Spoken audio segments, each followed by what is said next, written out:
चेतना समिति पटना द्वारा आयोजित विदुषी भारती जयंती और सम्मान समारोह के अवसर पर बिहार के राज्यपाल आरिफ मोहम्मद खान अपना विचार व्यक्त करते हुए धन्यवाद देता हूँ कि उन्होंने चेतना समिति के इस आयोजन में, जिसमें हमारी बहुत ही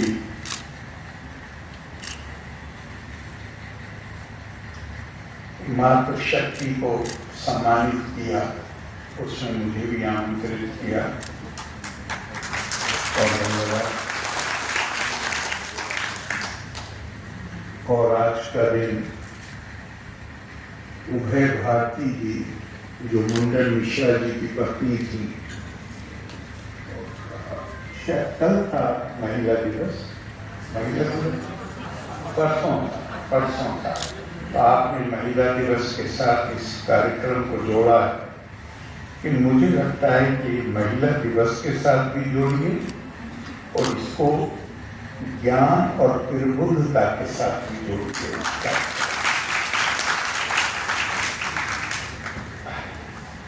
अध्यक्ष जी कह रही थी कि उभय भारती जी ने अपने पति के सम्मान की रक्षा के लिए, ऐसा ही कुछ आपने कहा था,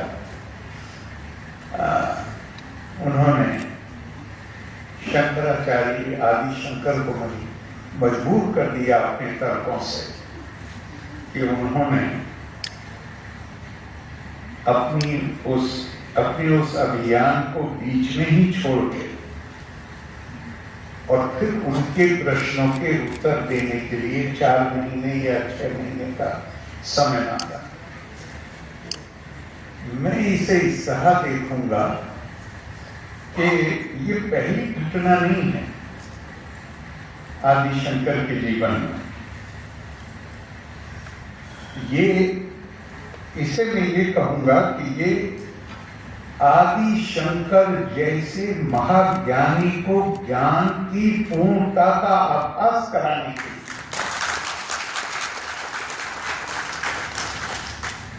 इसलिए कि कुछ ऐसे क्षेत्र थे जिसकी कोई जानकारी आदि शंकर को नहीं थी, और वो शायद उन्हें ये आभास कराना चाहती थी कि आप चाहे जितना ज्ञान हो आपके पास, लेकिन ज्ञान की पूर्णता का अर्थ कुछ और है।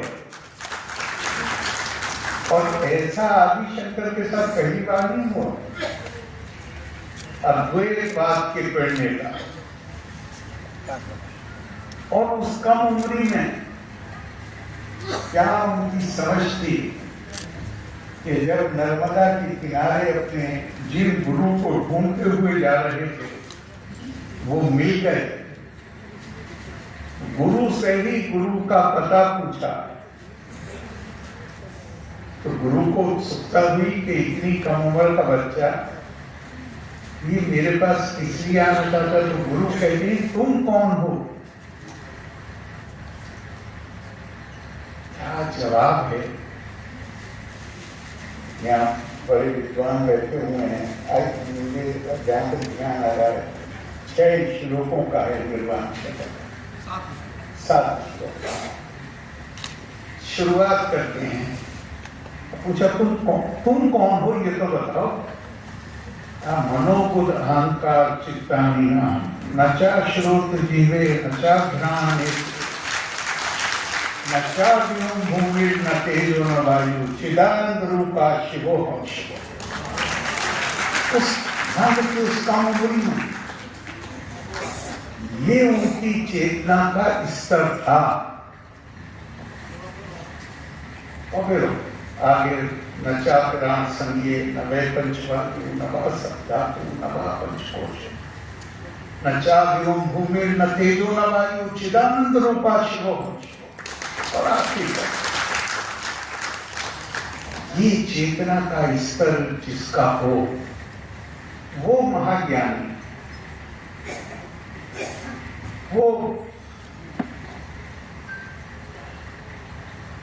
ऐसा प्रबुद्ध विभूति।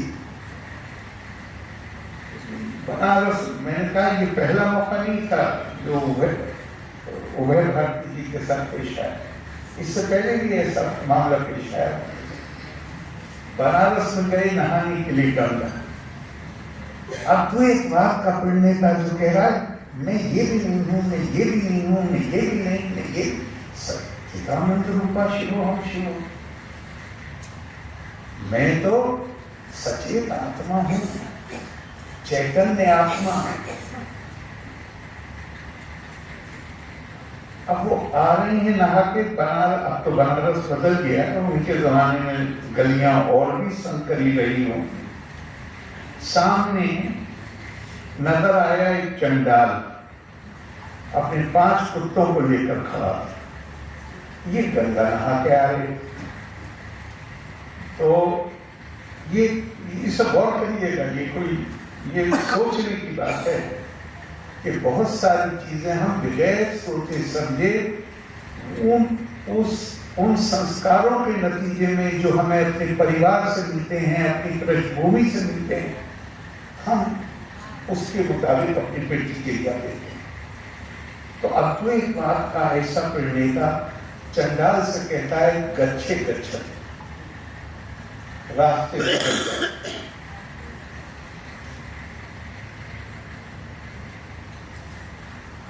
उसने कहा कि शरीर हटाऊं कि आत्मा हटाऊं?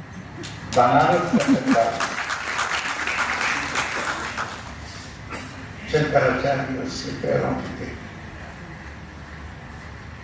अद्वैतवाद की पूर्णता का आभास अगर किसी ने कराया इस महाज्ञानी को, तो उस चंडाल ने कराया। और ज्ञान की पूर्णता का आभास किसी ने कराया, तो वो उभय भारती थे। और दोनों मौकों पर यहां उन्होंने 4 महीने की छुट्टी ली, वहां उन्होंने मनीष पंचकम की रचना की। और उसका एक श्लोक, सभी 5 के 5 बहुत सुंदर है, पर एक मेरे दिमाग में बैठ गया।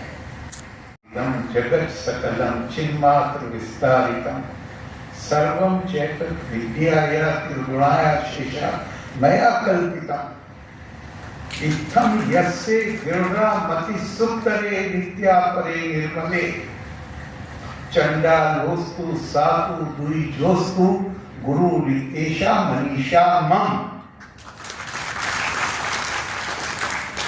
जो ये जान गया कि ये जो हमारे अंदर आत्मा है, ये आत्मा के रूप में हमारे अंदर परमात्मा निवास करता है और ये हर किसी में है, तो वो चाहे चंडाल हो चाहे द्विज हो, मैं उसके चरणों में गिरता हूं और वही मेरा गुरु है। अब एक आधी बात में आपसे बहुत कितनी देर ले लिया